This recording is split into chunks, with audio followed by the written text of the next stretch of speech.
Nampak tu. Jom kita buat panna cotta dan sos mangga homemade. Sedap gila weh. Dan resepi ni Ellie buat tak pakai sebarang gelatin. Korang boleh pakai agar-agar. Ada tips dia tau untuk bagi jadi. Kalau tidak nanti tak pasal-pasal barai korang punya panna cotta tu. Apa lagi? Jom kita cuba. Untuk buat panna cotta dengan agar-agar ni, dia ada trik dia sikit. Mula-mula sekali kita sediakan kita punya susu segar ni ataupun susu pilihan yang korang nak. Dan kemudian masukkan kita punya serbuk agar-agar ni. Campurkan dia sampailah dia larut semua sekali. Barulah kita boleh start buat resepi ni. Untuk buat panna cotta menggunakan agar-agar, panaskan pan. Lepas tu kita masukkan kita punya heavy cream. Cream korang boleh pakai cooking cream boleh, heavy cream boleh, apa-apa jenis cream lah. Masukkan campuran susu dan agar-agar tadi. Dan kemudian masukkan gula ataupun pemanis. Untuk buat panna cotta dengan agar-agar tu memang kena buat macam ni. Sebab kalau tidak, nanti dia akan berketul-ketul macam tu. Bila tengok tekstur dah macam elok, likat macam ni, boleh tutup api dan masukkan esen vanila. Bila ada vanila ni tak adalah dia macam bau susu sangat tau. Kita nak tekstur dia macam ni. Nampak tu. Okey, cara yang pertama yang kita boleh buat, ambilkan satu bekas yang cantik macam ni. Dan kemudian kita tuangkan dia kat dalam. Dengan cara macam ni, kita tak nak terbalikkan dia. Kita nak makan dia direct je daripada bekas ni.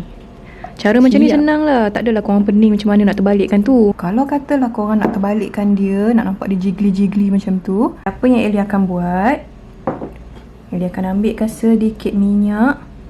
Dan Ellie akan sapukan keliling ni. Korang boleh pakai ramekin ataupun bekas yang bentuk bulat macam ni. Jangan risau tak rasa bau minyak tu. Kita letak sikit je.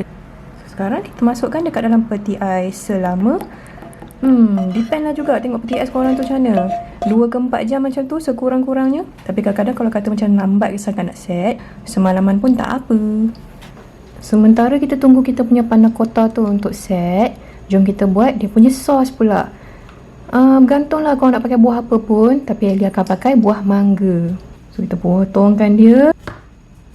So bila kita dah potong apa semua tu, tengok tu, biji mangga ni lah yang paling sedap nak ngatah ni kan. Kalau dulu asam mak potong tu, berebut siapa yang nak dapat makan tu. Fokus. So sekarang kita boleh potongkan mangga kita ni. Kenapa kita nak potong? Sebab kejap lagi kita akan blendkan dia. Senang dah sikit nak blendkan dia kan. Kalau kata masuk sebiji macam ni, jenuh lah blender korang tu.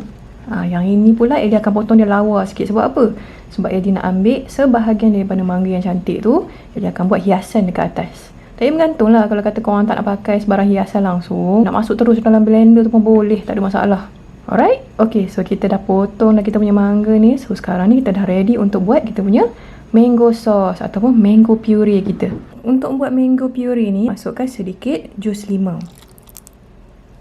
Dan satu lagi bahan, sedikit air gula. Untuk air gula ni, Ellie dah cairkan sedikit gula dan juga sedikit air. Dan kemudian Ellie akan blendkan dia. Untuk resepi ni, Ellie pakai food processor macam ni sebab lagi mudah lah. Kalau kata tak ada, pakai blender macam biasa je pun boleh.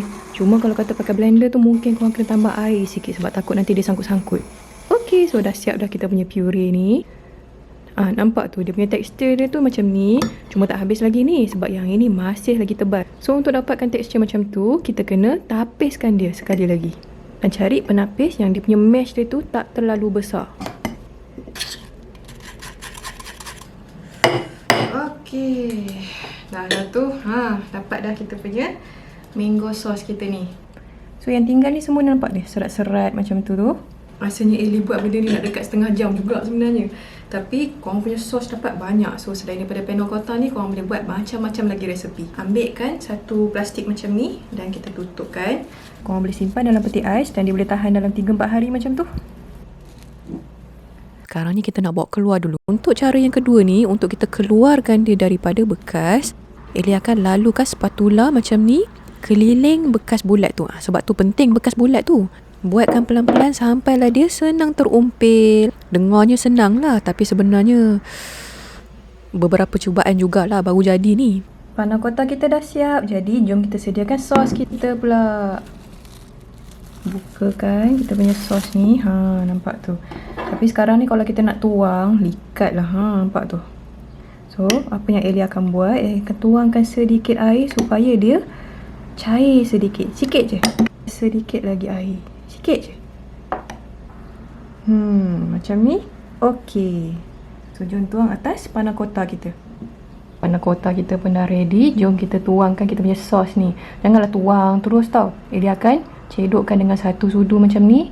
Dan tuangkan dia pelan-pelan macam ni. Lama. Seronok lah tengok dia turun-turun macam tu kan. Estetik sangat tau.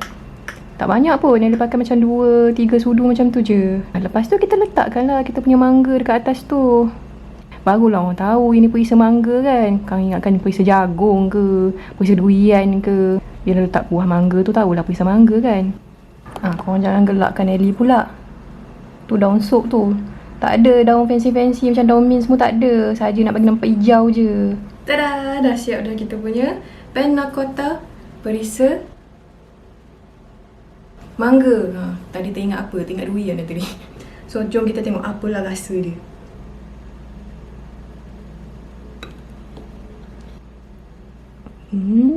Nampak tu. Lembut. Lemak. Sedap. Bila ada sos mangga ni, lagi sedap sebab dia macam ada masam-masam sikit tu. Tertunjuk pula macam mana nak hidangkan cara yang pertama tu pula. Tuang je lah mango sauce kita dekat dalam tu. Kan senang. Tak ada dah nak terbalik-terbalik. Senang je. Kalau nampak pekat tu tak apa. Ratakan dia. Kita tak payah nak turunkan sudu kita sampai kena panna cotta. So jom kita cuba yang ini pula. Nak tengoklah dia punya tekstur dia sama ke tak. Gitu.